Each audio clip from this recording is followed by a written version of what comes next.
Competitive exam channel पर आपका स्वागत करता हूं। कक्षा 11वीं त्रैमासिक परीक्षा में लेखा शास्त्र यानी बुक कीपिंग अकाउंटेंसी का जो हिंदी माध्यम का पेपर था, इसमें विकल्पी क्वेश्चन की यहाँ पे बात करेंगे। पूर्णांक यहाँ पर 80 दिए गए थे, जो पेपर कुछ दिन पहले हुआ है।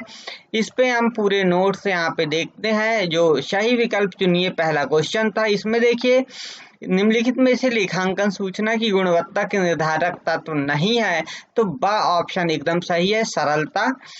व्यापारी द्वारा अपने ग्राहक को छूट देना कहलाता है, स ऑप्शन सही रहेगा, बट्टा या इसे हम डिस्काउंट कहते हैं। तीसरा देखिए, किस सिद्धांत के अनुसार प्रतिवर्ष एक जैसी लेखांकन पद्धति का पालन किया जाना चाहिए, तो आ नंबर का बिल्कुल सही रहेगा, एक रूपता। चौथा देखिए, जमा पत्रक यानी क्रेडिट नोट बनाया जाता है, तो ब ऑप्शन जो है बिल्कुल सही होगा, विक्रेता द्वारा होगा। इसी प्रकार पांचवा नंबर, रोकड़ वही में कौन से लेन देन नहीं लिखे जाते हैं, तो ब नंबर का ऑप्शन, उधार प्रकृति के जो लेन देन होते हैं वो नहीं लिखे जाते हैं। इसी प्रकार अगला देखिए, बैंक समाधान विवरण किन पुस्तकों के आधार पर बनाया जाता है, तो जो बैंक समाधान विवरण होता है वो रोकड़ वही वो पासबुक के अनुसार बनाया जाता है, यानी द नंबर का ऑप्शन एकदम सही जवाब हो जाएगा। रिक्त स्थान की पूर्ति में देखिए, व्यक्ति जो व्यापार में लाभ कमाने के उद्देश्य से पूंजी लगाता है उसे खालिस्तान कहते हैं, यानी व्यक्ति जो व्यापार में लाभ कमाने के उद्देश्य से पूंजी लगाता है उसे पूंजी कहते हैं। सॉरी, यहाँ पर उसे हम स्वामी या मालिक कहते हैं। व्यापार में जो पूंजी लगाता है उसे हम स्वामी कहते हैं। अब देखिए यहाँ पे या मालिक कहते हैं। संपत्ति में से दायित्व घटा दिया जाए तो पूंजी बचती है, क्योंकि लेखांकन समीकरण जो है उस लेखांकन समीकरण के अनुसार आपने देखा होगा, संपत्ति बराबर पूंजी धन दायित्व होता है। इसे पलट दिया गया तो पूंजी यहाँ रहेगी, तो पक्षांतर के बाद दायित्व माइनस में आ जाएगा। इसे करेक्ट करना था। प्रत्येक नाम के लिए, नाम का अर्थ है जो डेबिट होता है, इस डेबिट के लिए खालिस्तान होना आवश्यक है। तो अंग्रेजी पद्धति जो है हमारी दोहरा लेखा प्रणाली, उसमें नाम के लिए जमा होना जरूरी, यानी डेबिट होगा तो क्रेडिट होना जरूरी होगा।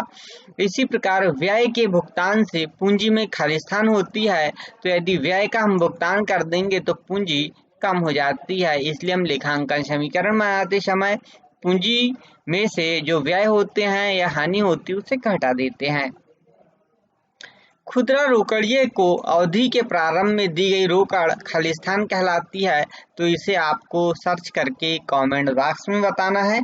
अगला देखिए, माल के पूर्तिकर्ता से क्रय माल में से यदि कुछ माल वापस किया जाता है तो उसका अभिलेखन क्रय वापसी वही में करते हैं, यानी रोजनामचे में होगा। और अगला, निर्गमित चेक भुनाए नहीं गए उन्हें रोकड़ वही में नाम यानी डेबिट में जोड़ा जाता है। अगला देखिए, सही जोड़ी बनाइए। संपत्ति का लागत मूल्य पर लेखा जो किया जाएगा उसे हम ऐतिहासिक लागत का सिद्धांत कहते हैं। दूसरा, डेबिट व क्रेडिट की यहाँ पे बात करते हैं। यह है दोहरा लेखा प्रणाली के दो पक्ष के अंतर्गत आता है और खतौनी नहीं की जाती है, तो जो प्रति प्रविष्टि होती है इनकी हम खतौनी नहीं करते हैं। मुख्य जर्नल जो होता है, शेष सौदों के लिए मुख्य जर्नल बनाया जाता है। जब सहायक वही बनाते हैं तो जो सौदे कहीं नहीं लिखे जाते उन्हें हम मुख्य जर्नल या विशेष जर्नल में लिखते हैं, यानी शेष सौदे के लिए ये बनाए जाते हैं। बैंक व्यवहारों की नकल जो है उसी को हम पासबुक के नाम से जानते हैं, क्योंकि बैंक उनके जो खाते बनाते हैं उन खातों का फोटोकॉपी कहें या पासबुक कहें हमें देता है। बैंक समाधान विवरण का निर्माण जो है वह जो व्यापारी होता है वो अपनी स्वेच्छा से कर लेता है, किसी भी दिन वो मिलान करता है। यहाँ पर आगे देखिए, सत्य असत्य की यहाँ पे बात करते हैं। वह व्यक्ति जो उधार माल क्रय करता उसे लेनदार कहते हैं, ये असत्य है। फिर दोहरा लेखा प्रणाली बहुत खर्चीली होती है, सत्य है क्योंकि इसमें खर्च आता है। खाता वही में व्याख्या की आवश्यकता नहीं होती है। सत्य है। खातों के संतुलन से तात्पर्य नाम बजावा पक्ष का योग निकालना है। बिल्कुल सही है। विक्रय रोजनामचे में रोकड़ विक्रय की प्रविष्टि की जाती है। असत्य है। और बैंक समाधान विवरण बनाना अनिवार्य होता है। ये भी असत्य है। जहाँ पे डाउट होता है तभी बैंक समाधान विवरण बनाया जाता है। एक वाक्य में उत्तर की बात करते हैं। वही खाते का संबंध किस प्रकार के व्यवहारों से है? तो आर्थिक या फिर जिनको हम मौद्रिक कहते हैं उनसे है। आयकर की दृष्टि से लेखा वर्ष की अवधि कितनी होती है? तो 1 अप्रैल से 31 मार्च यानी 1 वर्ष की होती है। लेखांकन के किस आधार में रोकड़ व उधार लेन देनों में भेद नहीं किया जाता है? तो उपार्जन की जो अवधारणा है इस पर भेद नहीं किया जाता है। खाते के कितने पक्ष होते हैं? तो खाते के 2 पक्ष होते हैं, डेबिट और क्रेडिट।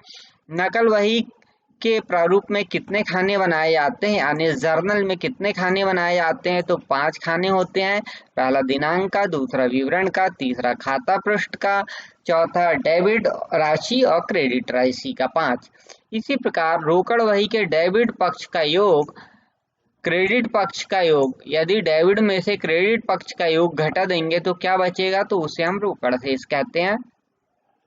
रोकड़ वही का नाम शेष पासबुक के किस शेष के बराबर होता है? तो क्रेडिट शेष के बराबर होता है। अब इसके न्यूमेरिकल जो क्वेश्चन आए हुए थे उनको हम अलग से वीडियो बना के आपको समझा देंगे। यदि हमारा वीडियो आपको पसंद आता है तो अपने दोस्तों को शेयर करें और हमारे चैनल को सब्सक्राइब करें।